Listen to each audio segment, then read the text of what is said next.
Hello friends, welcome back to my channel. ಹೇಗಿದ್ದೀರಾ ಎಲ್ಲರೂ? Thank you so much. ನನ್ನ channel ಯಾರೆಲ್ಲ ಸಬ್ಸ್ಕ್ರೈಬ್ ಮಾಡ್ಕೊಂಡಿದ್ದೀರಾ, ಯಾರೇನ ಸಬ್ಸ್ಕ್ರೈಬ್ ಮಾಡ್ಕೊಳ್ದೆ ನೋಡ್ತಾ ಇದ್ದೀರಾ, ಪ್ಲೀಸ್ ಸಬ್ಸ್ಕ್ರೈಬ್ ಮಾಡ್ಕೊಳ್ಳಿ, ಸಪೋರ್ಟ್ ಮಾಡಿ. ಹಾಗೆ ಪಕ್ಕದಲ್ಲಿರೋ ಬೆಲ್ ಐಕನ್ ಪ್ರೆಸ್ ಮಾಡಿ. ಬನ್ನಿ, ಇವತ್ತು ಸ್ಯಾಟರ್ಡೇ ವ್ಲಾಗ್.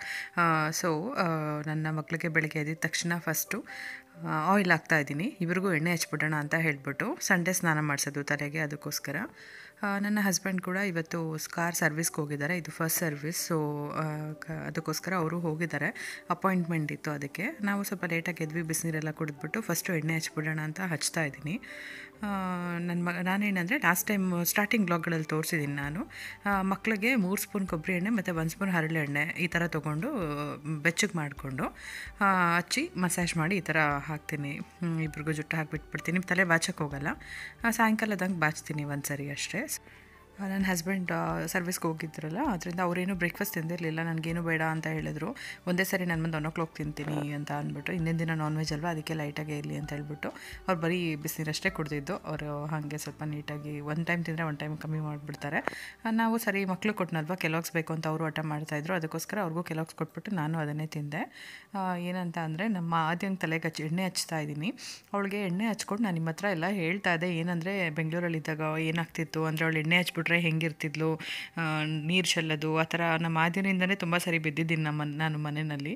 ಅದನ್ನು ನಾನು ಹೀಗೆ ಏನೇನು ಮಾಡಿದ್ಲು ಅಂತೆಲ್ಲ ಹೇಳ್ತಾ ಇದ್ದೆ. ಬಟ್ ವಿಡಿಯೋ ತುಂಬ ಲೆಂತಿ ಆಗುತ್ತೆ ಅಂತ ಹೇಳ್ಬಿಟ್ಟು ಬೇಡ ಅಂತ ಹೇಳಿ ಕಟ್ ಮಾಡಿದೆ. ಏನಂದರೆ, ಏನಕ್ಕೆ ನೆನಪಾಯಿತು ಅಂತ ಅಂದರೆ, ನನ್ನ ಹಸ್ಬೆಂಡ್ ಇಲ್ಲಿ ಬಂದಮೇಲೆ ನೆನ್ನೆ ಅಷ್ಟೇ ಹೇಳ್ತಾಯಿದ್ರು, ಇಲ್ಲಿ ಬಂದಮೇಲೆ ನಿಮ್ಮಮ್ಮ ಸ್ವಲ್ಪ ಸ್ಕೇಟಿಂಗ್ ಆಡೋದು ಕಮ್ಮಿ ಆಗಿದೆ ಅಂತ. ಯಾಕಂದರೆ ಬೆಂಗಳೂರಲ್ಲಿ ಅಷ್ಟು ಸರಿ ಜಾರಿ ಬೀಳ್ತಾ ಇದ್ದೆ.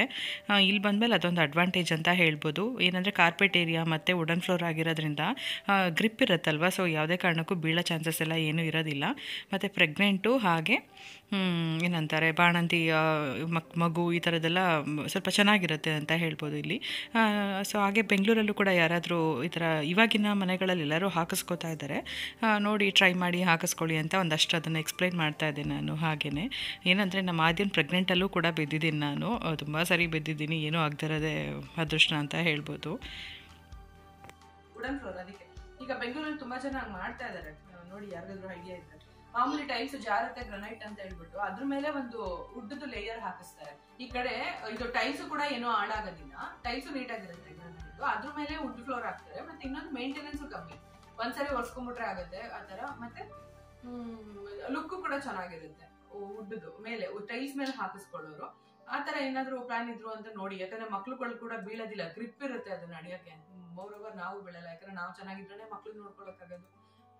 ಈ ಬೀಳೋ ವಿಚಾರದಲ್ಲೇ ನಮ್ಮ ಮನೇಲಿ ಇರೋರ್ಗೆ ಎಲ್ರಿಗೂ ಗೊತ್ತು, ತುಂಬಾನೇ ಬಿದ್ದಿದ್ದೀನಿ ನಾನು.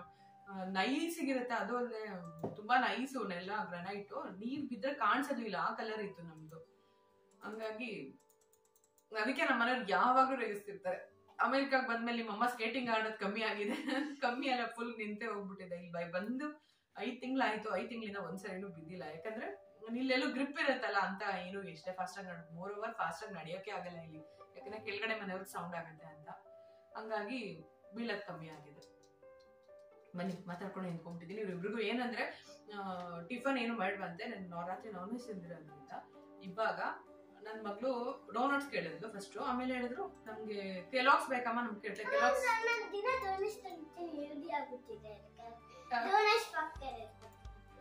ಕೆಲೋಕ್ಸಾ ದಿನ ಡೋನಟ್ಸ್ ನಂಗೆ ಬೇಡ, ಕೆಲೋಕ್ಸ್ ಒಂದ್ಸರಿ ಟ್ರೈ ಮಾಡ್ತೀನಮ್ಮ, ಕೊಡಿಯಮ್ಮ ಅಂತ ಕೇಳ್ತಾ ಇದ್ದಾಳೆ ನಮ್ಮ ಆದ್ಯ. ಅದಕ್ಕೆ ಇವಾಗ ಹಾಲು ಬಿಸಿ ಮಾಡಿ ಅವರಿಬ್ರಿಗೂ ಕೆಲೋಕ್ಸ್ ಕೊಡ್ತೀನಿ. ನಾನು ಅದನ್ನೇ ತಿನ್ಬಿಡ್ತೀನಿ ಅಷ್ಟೇ. ನನ್ನ ಹಸ್ಬೆಂಡ್ ಏನಂದ್ರೆ ಇದಕ್ಕೆ ಹೋಗಿದ್ದಾರೆ, ಕಾರ್ ಸರ್ವಿಸ್ ಇದೆ ನಮ್ದು. ಕಾರ್ ತಗೊಂಡಾಗಿದ್ದ ಇದು ಫಸ್ಟ್ ಸರ್ವಿಸ್. ಅದಕ್ಕೆ ಇವತ್ತು ಡೇಟ್ ಇತ್ತು. ಇಲ್ಲಿ ಅಪಾಯಿಂಟ್ಮೆಂಟ್ ಅಂದ್ರೆ ಸ್ಟ್ರಿಕ್ಟ್ ಆಗಿ ಇರುತ್ತೆ. ಏನಂದ್ರೆ ಆ ಟೈಮ್ ಕೊಡ್ತಾರೆ, ಒನ್ ಟೈಮ್. ಇವಾಗ ಎಕ್ಸಾಂಪಲ್ 11 o'clock ಅಪಾಯಿಂಟ್ಮೆಂಟ್ ಅಂದ್ರೆ 11 o'clock ಕರೆಕ್ಟ್ ಆಗಿ ಕೊಟ್ಬಿಡ್ಬೇಕು ಅವರು. ಕಾರು ಲೇಟ್ ಆಯ್ತು ಅಂದ್ರೆ ಕಾರೇ ತಗೊಳ್ಳೋದು ಅವರು. ಆ ತರ ಅಪಾಯಿಂಟ್ಮೆಂಟ್ ಅಂದ್ರೆ ಅಪಾಯಿಂಟ್ಮೆಂಟ್. ಮತ್ತೆ ಎಲ್ಲದಕ್ಕೂ ಅಷ್ಟೇ ತುಂಬಾನೇ ರೂಲ್ಸ್, ಟೈಮಿಂಗ್ ಮೇಂಟೈನ್ ಮಾಡ್ತಾರೆ. ಟೈಮ್ ಇಸ್ ವೆರಿ ಇಂಪಾರ್ಟೆಂಟ್ ಇಲ್ಲಿ. ತುಂಬಾನೇ ಆ ರೂಲ್ಸ್ ಅಂದ್ರೆ ತುಂಬಾ ಚೆನ್ನಾಗಿದೆ. ಏನೋ ಒಂಚೂರು ಲೇಟ್ ಆಯ್ತು, ಟ್ರಾಫಿಕ್ ಆಯ್ತು, ಅದು ಇದು ಅಂತ ರೀಸನ್ನೇ ಹೇಳಂಗಿಲ್ಲ ಇಲ್ಲಿ. ಅಪಾಯಿಂಟ್ಮೆಂಟ್ ಇಷ್ಟೊತ್ತಿಗೆ ಅಪಾಯಿಂಟ್ಮೆಂಟ್ ಇತ್ತು, ಬರ್ಬೇಕಿತ್ತು. ಇಲ್ಲ ಬೇಗನೂ ತಗೊಳ್ಳಲ್ಲ, ಇಲ್ಲ ಲೇಟ್ ಆಗೋ ತಗೊಳ್ಳೋದಿಲ್ಲ. ಆ ತರ ಪ್ರತಿಯೊಂದಕ್ಕೂ ಇದೇ ತರ ರೂಲ್ಸ್ ಇದೆ ಇಲ್ಲಿ. ಚೆನ್ನಾಗಿದೆ.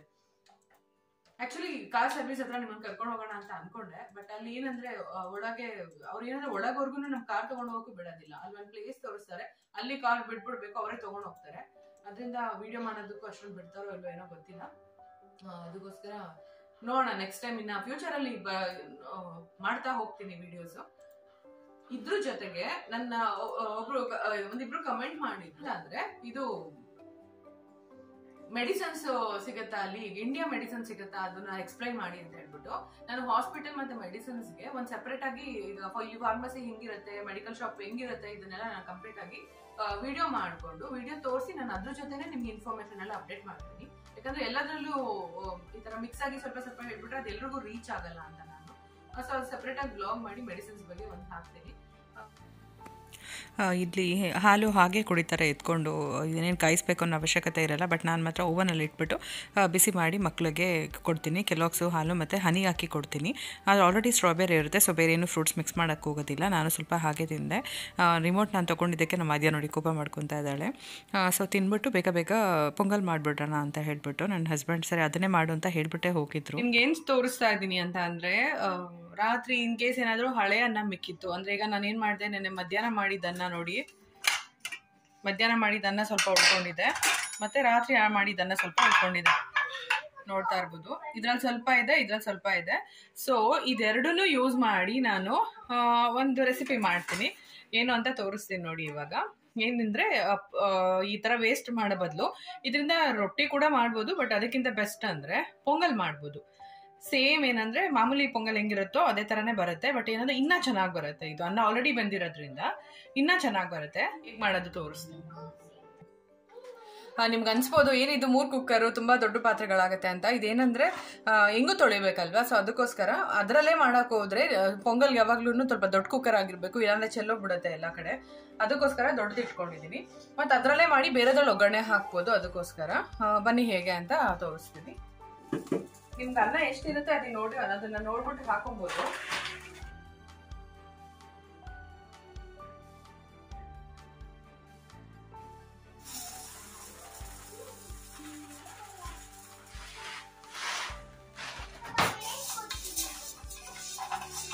ಲೈಟಾಗಿ ಬೆಚ್ಚಗೆ ಮಾಡ್ಕೊಂಡ್ರೆ ಸಾಕಾಗುತ್ತೆ. ತುಂಬಾ ಕೆಂಪಗಾಗೋವರೆಗೂ ಹುರ್ಕೊಬೇಕು ಅನ್ನೋದೇನಿರಲ್ಲ. ಲೈಟಾಗಿ ಒಂದ್ ಸ್ವಲ್ಪ ಲೈಟಾಗಿ ಸ್ಮೆಲ್ ಬರೋವರೆಗೂ ನೀಟಾಗಿ ಈ ತರ ಫ್ರೈ ರೋಸ್ಟ್ ಮಾಡ್ಕೊಬೇಕು.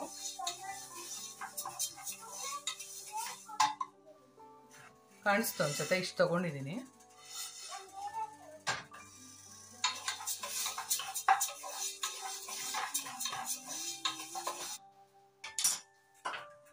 ಇವಾಗ ಸಾಕಾಗತ್ತೆ. ಇದನ್ನ ತೊಳೆಯೋಕೆ ಇಟ್ಕೊಂತಾ ಇದ್ದೀನಿ.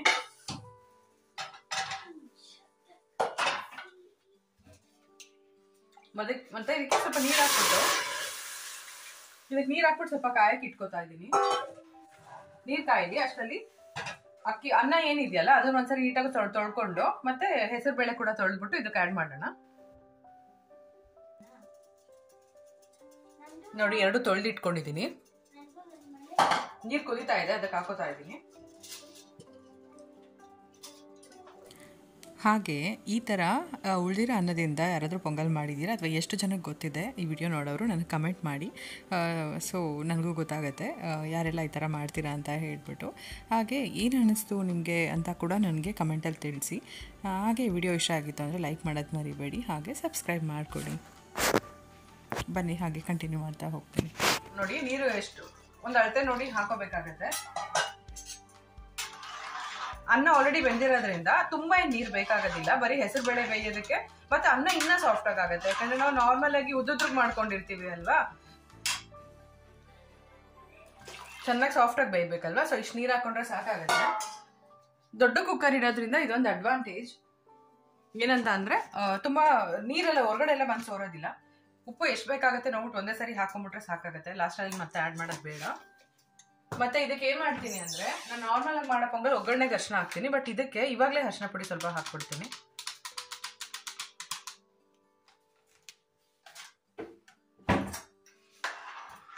ನೋಡಿ,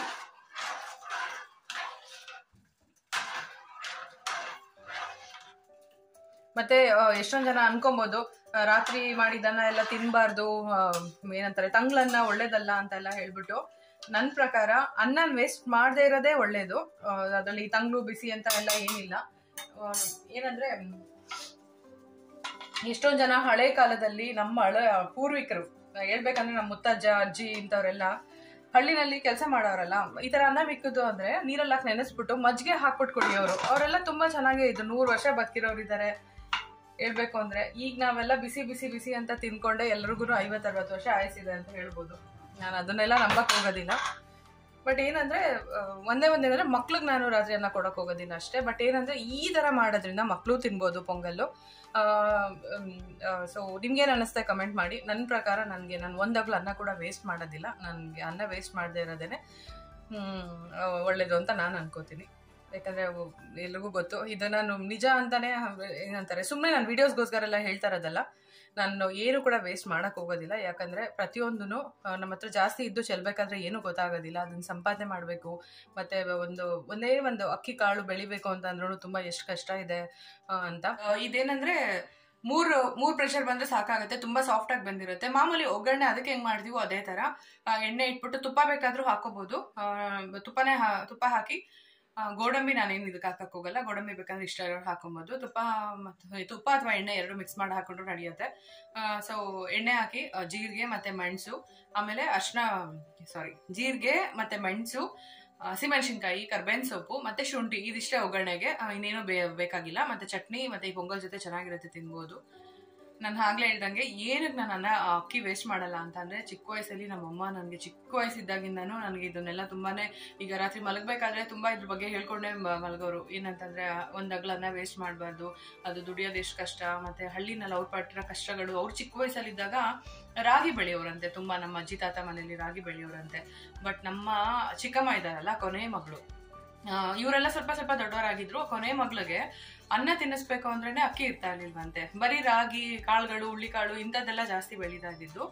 ಅದಕ್ಕೋಸ್ಕರ ಹೋಗ್ಬಿಟ್ಟು ಅಜ್ಜಿ ಮನೇಲಿ, ಅಂದ್ರೆ ನಮ್ಮ ಅಜ್ಜಿಯವರ ಅಮ್ಮನ ಮನೇಲಿ ಹೋಗ್ಬಿಟ್ಟು ತಗೊಂಬ ಅಂತ ನಮ್ಮ ಅಮ್ಮನ್ ಕಳ್ಸವ್ರಂತೆ. ಅನ್ನ ಮಗುಗ್ ಮಾತ್ರ ಕೇಳಿಸ್ಕೊಂಬ ಅಂತ ಹೇಳ್ಬಿಟ್ಟು. ಅವರು ಅದೇ ನೋಡಿ, ಈಗಿನ ಕಾಲದಲ್ಲಿ ಒಂದೇ ಒಂದು ತುತ್ತು ಕೇಳಿದ್ರೆ ಏನ್ ಮಾಡ್ತೀವಿ, ಒಂದ್ ಬಾಕ್ಸೇ ಕೊಟ್ಟು ಕಳಿಸ್ಬಿಡ್ತೀವಿ, ಇಲ್ಲ ಒಂದ್ ಕುಕ್ಕರ್ ಅನ್ನೇ ಮಾಡ್ಕೊಟ್ ಕಳಿಸಷ್ಟು ಕೆಪಾಸಿಟಿ ಇದೆ. ಈಗ್ಲೂ ಅಷ್ಟೇ ಎಲ್ಲಾ ಕಡೆ. ಯಾರಿಗೂ ಅನ್ನಕ್ಕೇನ್ ಕಮ್ಮಿ ಕಷ್ಟ ಇದೆ ಅಂತ ನನ್ಗೆ ಅನ್ಸಲ್ಲ. ಬಟ್ ಇದ್ರೂ ಇರ್ಬೋದು, ಹೇಳಕ್ಕಾಗಲ್ಲ. ನಾವ್ ನೋಡ್ದೇ ಇರೋರು ಇರ್ತಾರೆ.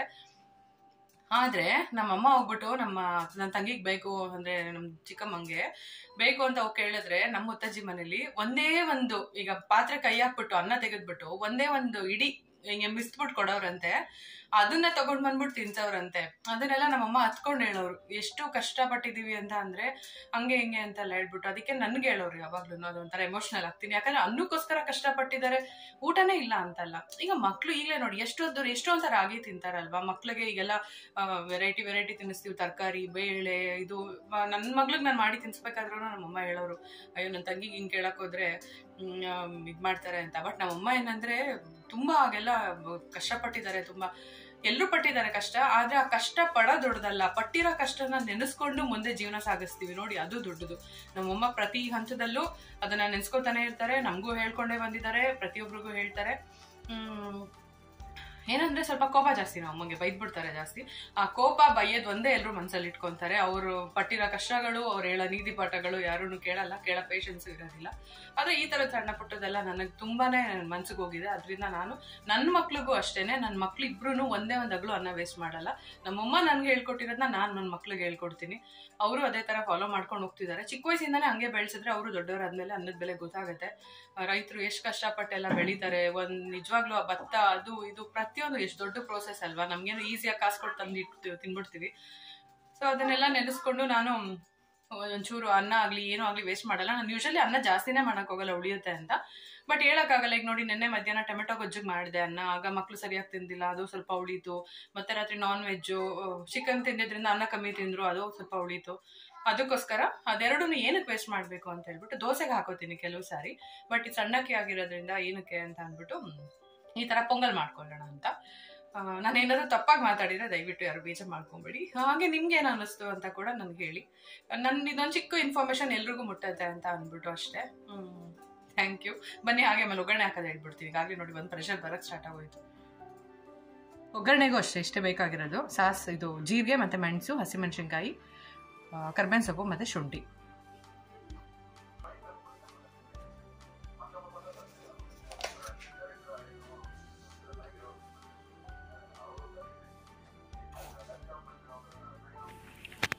ನೋಡಿ ಎಷ್ಟು ಚೆನ್ನಾಗಿ ಸಾಫ್ಟಾಗಿ ಬೆಂದಿದೆ. 3 ಪ್ರೆಷರ್ ಬರ್ಸ್ಕೊಂಡಿದ್ದೆ, ನೀವು ನೋಡ್ತಾ ಇರ್ಬೋದು.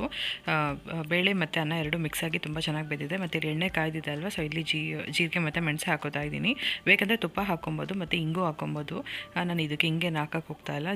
ಜೀರಿಗೆ, ಮೆಣಸು ಮತ್ತು ಹಸಿಮೆಣಸಿನ್ಕಾಯಿ, ಶುಂಠಿ, ಕರ್ಬೇವಿನ ಸೊಪ್ಪು ಇಷ್ಟೇ ಸಾಕಾಗುತ್ತೆ. ಇದನ್ನು ಒಗ್ಗರಣೆ ಕೊಟ್ಕೊಬೋದು. ಇದನ್ನು ಪೊಂಗಲ್ ಬೆಂದಿದೆಯಲ್ಲ ಅದಕ್ಕೆ ಹಾಕಿ ಮಿಕ್ಸ್ ಮಾಡಿಕೊಂಡು ಒಂದು ಸರಿ ತಿರುಗಿಸ್ಕೊಂಡ್ರೆ ಆಯಿತು. ಉಪ್ಪು ಎಲ್ಲ ನಾನು ಫಸ್ಟೇ ಹಾಕ್ಬಿಟ್ಟಿದ್ದೀನಿ. ತುಂಬ ಸಿಂಪಲ್, ತುಂಬಾ ಬೇಗ ಆಗಿಬಿಡುತ್ತೆ. ಇದ್ರ ಜೊತೆ ನಾನು ಚಟ್ನಿ ಮಾಡಿದ್ದೀನಿ. ನನ್ನ ಹಸ್ಬೆಂಡ್ ಕೂಡ ತುಂಬಾ ಇಷ್ಟಪಟ್ಟರು. ಮಕ್ಕಳು ಕೂಡ ಅಷ್ಟೇ, ನಾರ್ಮಲಾಗಿ ಮಾಡೋದಕ್ಕಿಂತ ಇದು ಇನ್ನೂ ಮೆತ್ತಗಿರುತ್ತಲ್ವ, ಅದಕ್ಕೆ ತುಂಬಾ ಇಷ್ಟಪಟ್ಟು ತಿಂತಾರೆ. ನೀವು ಟ್ರೈ ಮಾಡಿ ನೋಡಿ, ಖಂಡಿತ ತುಂಬ ಚೆನ್ನಾಗಿ ಬರುತ್ತೆ.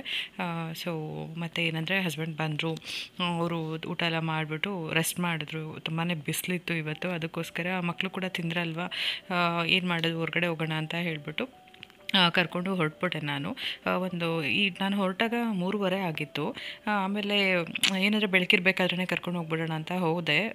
ನೋಡ್ತಾ ಇರ್ಬೋದು, ಇಲ್ಲಿ ಫಸ್ಟು ನಾನೇನು ಅಂದ್ಕೊಂಡೆ, ನಮ್ಮನೆ ಹಿಂದೆ ಜಾಗ ಇದೆಯಲ್ಲ ಅಲ್ಲೇ ಆಟ ಆಡ್ತಾರೆ ಅಂತ ಬಂದು ನಾನು ಕೂತ್ಕೊಂಡಿದ್ದೆ. ಸ್ವಲ್ಪ ಇವ್ರು ತುಂಬ ಕಿರ್ಚ್ತಾ ಇದ್ದರು, ಅದಕ್ಕೆ ಬೇರೆಯವ್ರಿಗೆಲ್ಲ ಡಿಸ್ಟರ್ಬ್ ಮಾಡೋದು ಬೇಡ ಅಂತ ಹೇಳಿಬಿಟ್ಟು ಹಾಗೆ ಹೊರಟ್ವಿ. ಏನಂದರೆ ಪಾರ್ಕ್ಗೆ ಹೋಗೋಣ ಅಂತ ಹೇಳ್ಬಿಟ್ಟು, ಅಂದರೆ ಲಾಸ್ಟ್ ಟೈಮ್ ಹೋಗಿದ್ವಲ್ವ, ಅಲ್ಲಿ ಡಕ್ ಅದೆಲ್ಲ ತೋರಿಸಿದ್ದೆ ನೋಡಿ, ಆ ಪಾರ್ಕ್ಗೆ ಹೋಗೋಣ ಅಂತ ಹೇಳಿಬಿಟ್ಟು ಹೊರಟ್ವಿ. ಟೆಂಪ್ರೇಚರ್ ಬಂದು 26 ಡಿಗ್ರಿ ಇದೆ. 26 ಡಿಗ್ರಿ ಅಂದರೆ ಫಸ್ಟ್ ಮನೇಲಿ ನಮ್ಗೆ ಹೊರಗಡೆ ಬಂದಾಗ ಬಿಸಿಲು ಓಕೆ ಅಂತ ಅನ್ನಿಸ್ತು, ಯಾಕಂದರೆ ಎನಿ ಟೈಮ್ ಎ ಸಿಲೇ ಇರ್ತೀವಲ್ವ ಈ ವೆದರಲ್ಲಿ. ಬಟ್ ಆಮೇಲೆ ಹೋಗ್ತಾ ಎಷ್ಟು ಬಿಸಿಲು ಅಂತ ಅಂದರೆ, ಈಗ ನಮಗೆ ಬೆಂಗಳೂರಲ್ಲಿ ಏನೂ ಗೊತ್ತೇ ಆಗೋದಿಲ್ಲ ಅಲ್ವಾ. 26 ಡಿಗ್ರಿ ಇದ್ರೆ ನಾರ್ಮಲ್ ಅದು. ಇಲ್ಲಿ ಹಾಗಲ್ಲ, 21 ಮೇಲೆ ಹೋಯ್ತು ಅಂತ ಅಂದರೆ ಒಂಥರ ಹಬೆ ಹೊಡಿಯೋಕ್ಕೆ ಶುರು ಆಗ್ಬಿಡುತ್ತೆ, ಅಷ್ಟು ಬಿಸಿಲು. ಚಳಿ ಹೆಂಗಿರುತ್ತೆ ಅಂದರೆ ತುಂಬ ಚಳಿ ಇರುತ್ತೆ, ಬಿಸಿಲು ಬಂದರೆ ತುಂಬಾ ಬಿಸಿಲು ಇರುತ್ತೆ, ಆ ಥರ. ಸರಿ ಹೋಗೋಣ ಅಂತ ಹೇಳ್ಬಿಟ್ಟು ನೋಡಿ, ಇವರು ವಾಕಿಂಗ್ ಮಾಡೋಣಮ್ಮ ಅಂತ ಹೇಳ್ಬಿಟ್ಟು ಕರ್ಕೊಂಡು ಹೋಗ್ತಾ ಇದ್ದಾರೆ. ನಾವು ಮಾತ್ರ ಹೊರಟ್ವಿ. ನನ್ನ ಹಸ್ಬೆಂಡ್ ಮನೇಲೇ ಇದ್ದರು. ಏನಕ್ಕಂದರೆ ಅವರು ಸಿಗೋದು ಒಂದು ಶನಿವಾರ ಮತ್ತು ಭಾನುವಾರ ಅಂದ್ರೂ ಕೆಲಸ ಇರುತ್ತೆ ಅವ್ರಿಗೆ. ಸೊ ಆಲ್ಮೋಸ್ಟ್ ಅದಕ್ಕೋಸ್ಕರ ಡಿಸ್ಟರ್ಬ್ ಮಾಡೋಕ್ಕೆ ಬೇಡ ಅಂತ ಹೇಳ್ಬಿಟ್ಟು ನಾವು ಹೊರಟ್ಬಿಟ್ವಿ. ನೋಡ್ತಾ ಇರ್ಬೋದು ಎಷ್ಟು ಬಿಸಿಲಿತ್ತು ಅಂತ ನೋಡಿ. ಬಟ್ ನೋಡೋಕ್ಕೂ ಅಷ್ಟೇ ಚೆನ್ನಾಗಿದೆ ರೋಡ್. ಇಲ್ಲಿ ನಾವು ವಾಕಿಂಗ್ ಮಾಡೋಕ್ಕೆ ತುಂಬ ಚೆನ್ನಾಗಿದೆ, ಎಷ್ಟೋ ಸರಿ ತೋರಿಸಿದ್ದೀನಿ ನಾನು. ಇಲ್ಲಿಂದ ಹೋದ್ವಿ ನಾವು. ಬಟ್ ಏನಂದರೆ ಅಲ್ಲೋದ್ರೆ ಸ್ವಲ್ಪ ಡಿಫ್ರೆಂಟಾಗಿ ಮಾಡಿಬಿಟ್ಟಿದ್ರು ಈ ಸಾರಿ. ಸರಿ ಬಂದಾಗ ಫುಲ್ ಖಾಲಿ ಇತ್ತು, ಯಾವ ಕಡೆಯಿಂದ ಬೇಕಾದರೂ ಹೋಗ್ಬೋದಾಗಿತ್ತು. ಈ ಸಾರಿ ಏನೋ ಈ ಥರ ಕವರ್ ಮಾಡಿದ್ದಾರೆ, ನೋಡಬೇಕು ಬನ್ನಿ. ಆಯ್ತಮ್ಮ ಇಲ್ಲೇ ಆಟ ಆಡ್ತೀವಿ ಅಂತ ಕರ್ಕೊಂಡು ಒಳಗಡೆ ಹೊರಟ್ರು. ನೋಡಿ ಸುತ್ತಲೂ ಫೆನ್ಸಿಂಗ್ ಹಾಕಿದ್ದಾರೆ. ನಾವೇನಂತ ಅಂದ್ಕೊಂಡ್ವಿ ಫಸ್ಟು, ಮತ್ತು ಆ ಲೇಕು ಮತ್ತು ಈ ಪಾರ್ಕು ಎರಡೂ ಸಪ್ರೇಟ್ ಮಾಡಿದ್ದಾರೆ ಅಂತ ಅಂದ್ಕೊಂಡ್ವಿ. ಯಾಕಂದರೆ ಅಲ್ಲೂ ವಾಕಿಂಗ್ ಹೋಗೋರು ತುಂಬ ಜನ ಇರ್ತಾರೆ, ಸೈಕ್ಲಿಂಗ್ ಆ ಥರ ಎಲ್ಲ. ಇಲ್ಲೂ ಮಕ್ಕಳು ಎಲ್ಲ ಆಟ ಆಡ್ತಿರ್ತಾರೆ. ಸೊ ಏನೋ ಅದಿರ್ಬೋದು ಉದ್ದೇಶ ಅಂದ್ಕೊಂಡೆಲ್ಲ ಹೋದ್ವಿ ನಾವು. ಮಕ್ಕಳು ಆಟ ಆಡೋಣ ಅಂತ ಹೋಗ್ತಿದ್ರೆ ಏನಂದರೆ ನಿಮ್ಗೆ ಕಾಣಿಸ್ತಾ ಇರ್ಬೋದು ಇದರಲ್ಲೇ ಎಷ್ಟು ಬೆಳಗ್ಗೆ ಇದೆ, ಎಷ್ಟು ಬಿಸಿಲಿದೆ ಅಂತ ಹೇಳಿಬಿಟ್ಟು.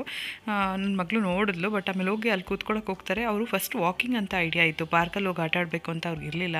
ಅದರಿಂದ ಅವಳು ಪ್ಯಾಂಟ್ ಹಾಕ್ಕೊಂಡು ಬಂದಿರಲಿಲ್ಲ. ಎಷ್ಟು ಬಿಸಿಲಿದೆ ಅಂದರೆ ಅಲ್ಲಿ ಹೋಗಿ ಕೂತ್ಕೊಂಡು ಆಟ ಆಡೋಕ್ಕೆ ಆಗಲಿಲ್ಲ ಅವ್ರ ಕೈಲಿ. ನೀವು ನೋಡ್ತಾ ಇರ್ಬೋದು, ಮೇಲೇನು ಇಲ್ಲಿ ಕವರ್ ಆಗಿರಲ್ಲ ಅಲ್ವಾ, ಅದಕ್ಕೋಸ್ಕರ.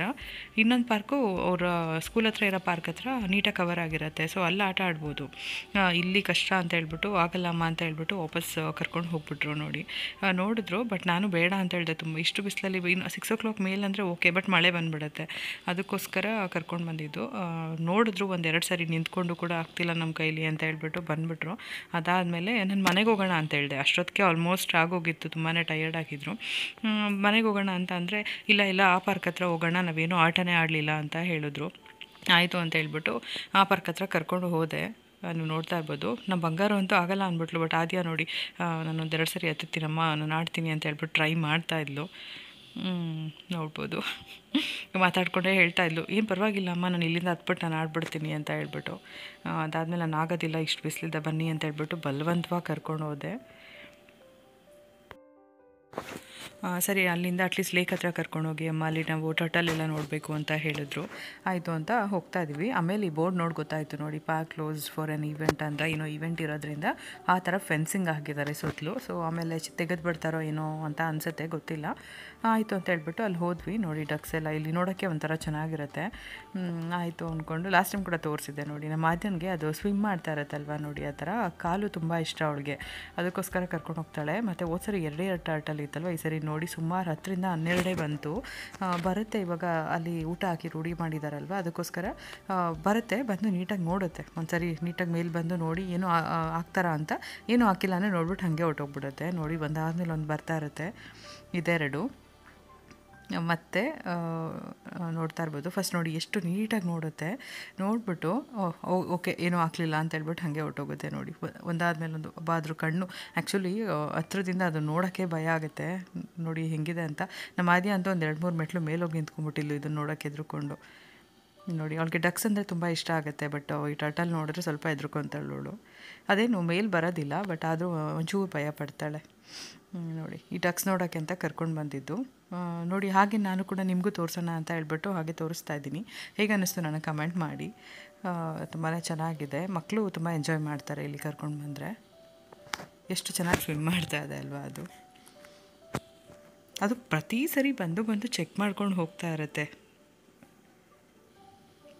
ಹಾಗೆ ನಿಮ್ಗೊಂದು ವ್ಯೂ ತೋರಿಸೋಣ ಅಂತ ಹೇಳ್ಬಿಟ್ಟು ಲಾಸ್ಟಿಗೆ ಒಂದ್ಸರಿ ತೋರಿಸಿದ್ದೆ.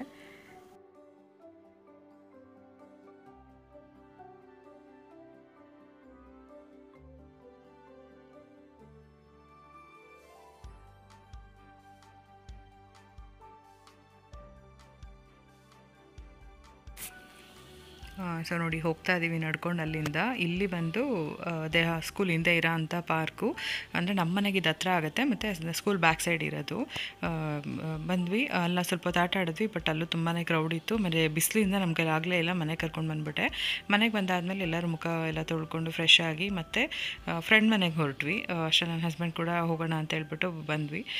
ಏನಂದರೆ ನಮ್ಮ ಹಸ್ಬೆಂಡ್ ಅವ್ರ ಫ್ರೆಂಡು, ಅವ್ರದ್ದು ಫ್ಯಾಮಿಲಿ ಇದೆ, ಅಲ್ಲಿಗೆ ಹೋಗ್ತಾ ಇದ್ದೀವಿ. ನೋಡ್ತಾ ಇರ್ಬೋದು ಅದೇ ಅಲ್ಲೂ ಇಬ್ಬರು ಮಕ್ಕಳಿದ್ದಾರಲ್ವ, ಇವ್ರಿಗೂ ಟೈಮ್ ಪಾಸ್ ಆಗುತ್ತೆ, ಆಟ ಆಡ್ಕೊತಾರೆ. ಅವಾಗವಾಗ ನಾವು ಹೋಗ್ತೀವಿ, ಅವರು ಬರ್ತಾ ಇರ್ತಾರೆ. ನೋಡಿ ಅವರು ಕೂಡ ಮನೆ ಶಿಫ್ಟ್ ಮಾಡಿದ್ರು ಲಾಸ್ಟ್ ಟೈಮು. 2 BHKಯಿಂದ 1 BHKಗೆ ಬಂದರು. ಅದಕ್ಕೋಸ್ಕರ ಅವ್ರಿಗೆ ಹತ್ರದಲ್ಲಿದೆ ಇವಾಗ ಪಾರ್ಕು. ಅಂದರೆ ಅವ್ರು ಬಾಲ್ಕನಿನಲ್ಲಿ ನಿಂತ್ಕೊಂಡು ನೋಡಿದ್ರೆ ಪಾರ್ಕಲ್ಲಿ ಮಕ್ಕಳು ಆಟ ಆಡ್ತಾ ಇರೋದೆಲ್ಲ ನೀಟಾಗಿ ಕಾಣಿಸ್ತಾ ಇರುತ್ತೆ. ಕಮ್ಯುನಿಟಿನಲ್ಲಿರೋ ಪಾರ್ಕು, ಅದರಿಂದ ನಾನು ಹೋದೆ. ತುಂಬ ಹೊತ್ತು ಸುತ್ತಿಸ್ಬಿಟ್ಟಿದ್ರು ಇವತ್ತು ಮಧ್ಯಾಹ್ನದಿಂದ. ಆಯಿತು ಅಂದ್ಬಿಟ್ಟು ನಾನು ಒಳಗಡೆ ಹೋದೆ. ನನ್ನ ಹಸ್ಬೆಂಡ್ ಮತ್ತು ಅವ್ರ ಹಸ್ಬೆಂಡ್ ಹೊರಗಡೆ ಹೋದರು, ಏನು ಫ್ರೆಂಡ್ ಮೀಟ್ ಮಾಡಬೇಕು ಅಂತ ಹೇಳ್ಬಿಟ್ಟು. ನಾನು ಆಟಾಡ್ಕೊತ ಇದ್ದಾರೆ. ಅವ್ರಿಗೂ ಕೂಡ 2 ಮಕ್ಕಳಿದ್ದಾರೆ. ಅವರು ಮತ್ತು ಇವರಿಬ್ಬರು 4 ಜನ ನಾನು ಲಾಸ್ಟ್ ಟೈಮ್ ವಿಡಿಯೋ ಮಾಡಿದ್ದೆ, ಅವರು ಆ ಮನೇಲಿದ್ದರು. ಅಲ್ಲಿಂದ ಇವಾಗ ಇಲ್ಲಿ ಚೇಂಜ್ ಮಾಡಿದ್ದಾರೆ ನೋಡಿ. ನೋಡ್ತಾ ಇರ್ಬೋದು ಅಲ್ಲಿ ನಿಂತ್ಕೊಂಡು ಆಟ ಆಡ್ಕೊತಾ ಇದ್ದಾರೆ. ಸೊ ಏನಂದರೆ ಹೊರಗಡೆ ಹೋಗೋರ ಜೊತೆನೇ ನಿಂತ್ಕೊಬೇಕು ಅನ್ನೋದೇನಿಲ್ಲ, ಎಲ್ಲ ಕಮ್ಯುನಿಟಿನಲ್ಲಿರೋ ಮಕ್ಕಳುಗಳೆಲ್ಲ ಸೇರ್ಕೊಂಡು ಈ ಥರ ಆಟ ಆಡ್ಕೊತಾ ಇರ್ತಾರೆ.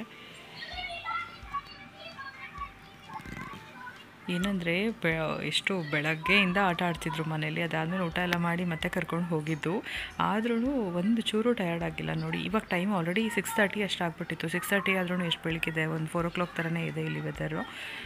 ಅದಾದಮೇಲೆ ಮಕ್ಕಳು ಒಳಗಡೆ ಬಂದರು, ಸ್ವಲ್ಪ ಹೊತ್ತು ಬಿಸ್ಕೆಟ್ ಅದು ಇದು ತಿಂದರು, ನಾನು ಕಾಫಿ ಕುಡಿದೆ. ಸ್ವಲ್ಪ ಹೊತ್ತು ಅವ್ರ ಮೇಲೆ ಹಾಗೆ ಮಾತಾಡಿಕೊಂಡು ಕೂತ್ಕೊಂಡಿದ್ವಿ. ಇವರು ಆಟ ಆಡ್ಕೊತಾಯಿದ್ರು, ಟಿ ವಿ ಎಲ್ಲ ಹಾಕ್ಕೊಂಡು ಡ್ಯಾನ್ಸ್ ಮಾಡ್ತಾಯಿದ್ರು. ಇವ್ರು 4 ಜನನೂ ಒಂಥರ ಇಲ್ಲಿ ಬಂದಾಗಿಂದ ಸ್ವಲ್ಪ ಕ್ಲೋಸ್ ಆಗಿದ್ದಾರೆ. ಅವಾಗವಾಗ ಆಟ ಆಡೋದು, ವಾರಕ್ಕೆ ಒಂದ್ಸರಿ ಅಂತೂ ಮೀಟ್ ಆಗ್ತಾರೆ. ಅದರಿಂದ ಇದೆಲ್ಲ ಮುಗಿಸ್ಕೊಂಡು ನನ್ನ ಹಸ್ಬೆಂಡ್ ಕೂಡ ಬಂದರು. ರಾತ್ರಿ ಆಗಿದೆ ನೋಡಿ, ಈಗಾಗಲೇ ಟೈಮು 8 ಗಂಟೆ ಆದಮೇಲೆ ಒಟ್ಟಂತ ಕತ್ಲೆ ಆಗಿಬಿಡುತ್ತೆ. ಸೊ ಅದಾದಮೇಲೆ ಮನೆ ಕಡೆಗೆ ಹೊರಟ್ವಿ. ಇಲ್ಲಾಗೆ ಗೇಟ್ ನೋಡಿ, ನಿಮಗೆ ಅದು ಆಟೋಮ್ಯಾಟಿಕ್ ಸೆನ್ಸರ್ ಇರುತ್ತೆ ನೋಡಿ. ಯಾರು ಇಲ್ಲಿ ಬಂದು ನಿಂತ್ಕೋಬೇಕು ಓಪನ್ ಮಾಡೋಕ್ಕೆ ಅಂತೆಲ್ಲ ಏನಿಲ್ಲ. ನೋಡ್ತಾ ಇರ್ಬೋದು, ಅದೇ ಗೇಟ್ಲು ಓಪನ್ ಆಯಿತು. ಇವಾಗ ಕ್ಲೋಸ್ ಆಗುತ್ತೆ. ಆ ಕಡೆ ಎಂಟ್ರಿನೇ ಬೇರೆ ಕಡೆ ಇರುತ್ತೆ, ಎಕ್ಸಿಟೇ ಬೇರೆ ಕಡೆ ಇರುತ್ತೆ. ಸೊ ಮನೆ ಕಡೆಗೆ ಹೊರಟ್ರೆ ನಮ್ಮ ಆದ್ಯ ಇನ್ನೊಂದು ರೌಂಡು ಹೋಗೋಣ ಪಪ್ಪ ಅಂತ ಹಠ ಮಾಡಿದ್ಲು. ಆಯಿತು ಅಂತ ಹೇಳ್ಬಿಟ್ಟು ಸ್ವಲ್ಪ ಲಾಂಗ್ ಡ್ರೈವ್ ಹೋದ್ವಿ.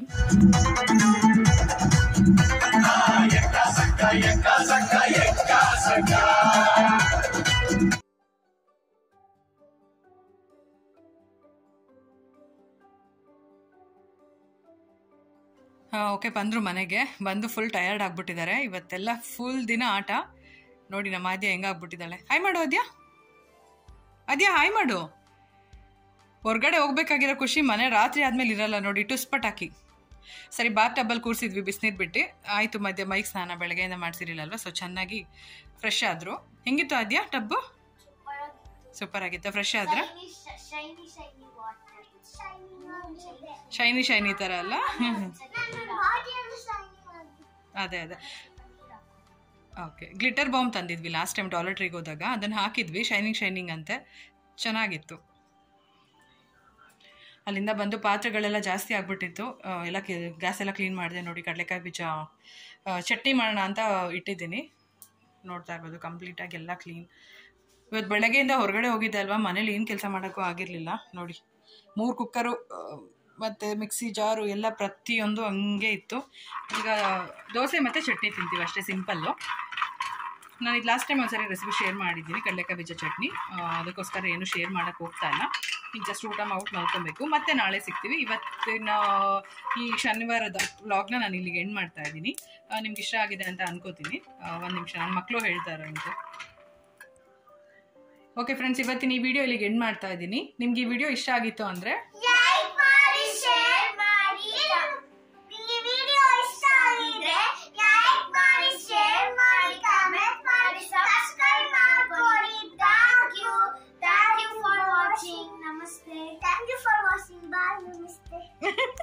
ಥ್ಯಾಂಕ್ ಯು ಆದ್ಯಾ. Thank you for watching. ಯಾರಿನ್ನ ಸಬ್ಸ್ಕ್ರೈಬ್ ಮಾಡ್ಕೊಳ್ದೆ ನೋಡ್ತಾ ಇದ್ದೀರಾ, ಪ್ಲೀಸ್ ಸಬ್ಸ್ಕ್ರೈಬ್ ಮಾಡ್ಕೊಳ್ಳಿ. ಬಾಯ್ ಬಾಯ್. ಲಾಸ್ಟಲ್ಲಿ ಇದೊಂದು ಹೇಳ್ತೀನಿ ನೋಡಿ, ಟೊಮೆಟೊ ಗೊಜ್ಜು ಚಟ್ನಿ ಮತ್ತು ದೋಸೆ ಅಲ್ವಾ ಡಿನ್ನರ್ಗೆ. ಯಾವಾಗಲೂ ನಾನು ನಿಮ್ಗೆ ಹೇಳ್ತಾ ಇರ್ತೀನಿ ಟೈಟಾಗಿ ಇಟ್ಕೊಬೇಕು ಇಗ್ರತೆ ಅಂತ ಹೇಳ್ಬಿಟ್ಟು. ಚಟ್ನಿ ರುಬ್ದೆ ಎಲ್ಲ ಆದಮೇಲೆ ಬಟ್ ಫುಲ್ಲು ಅದೇನಿದೆ ಕ್ಲೀನ್ ಮಾಡಿದ್ದಕ್ಕೆಲ್ಲ ಕಡೆ ಸಿಡಿದ್ಬಿಡ್ತು ಕಂಪ್ಲೀಟಾಗಿ. ಚಟ್ನಿ ಎಲ್ಲ ಅರ್ಧ ಚಟ್ನಿ ಹೋಯಿತು. ಅದು ಕ್ಲೀನ್ ಮಾಡೋದೇ ದೊಡ್ಡ ಕೆಲಸ ಆಯಿತು ಅಂತಲೇ ಹೇಳ್ಬೋದು. ಸೊ ಹೀಗಾಯಿತು ಇವತ್ತಿನ ಕತೆ. ಓಕೆ ಫ್ರೆಂಡ್ಸ್, ಮತ್ತು ನೆಕ್ಸ್ಟ್ ವ್ಲಾಗಲ್ಲಿ ಸಿಗ್ತೀನಿ. ಈ ವಿಡಿಯೋ ನಿಮ್ಗೆ ಇಷ್ಟ ಆಗಿದೆ ಅಂತ ನಾನು ಅನ್ಕೋತೀನಿ. ಇಷ್ಟ ಆಗಿದ್ದರೆ ಲೈಕ್ ಮಾಡಿ, ಸಬ್ಸ್ಕ್ರೈಬ್ ಮಾಡಿ. ಬಾಯ್ ಬಾಯ್.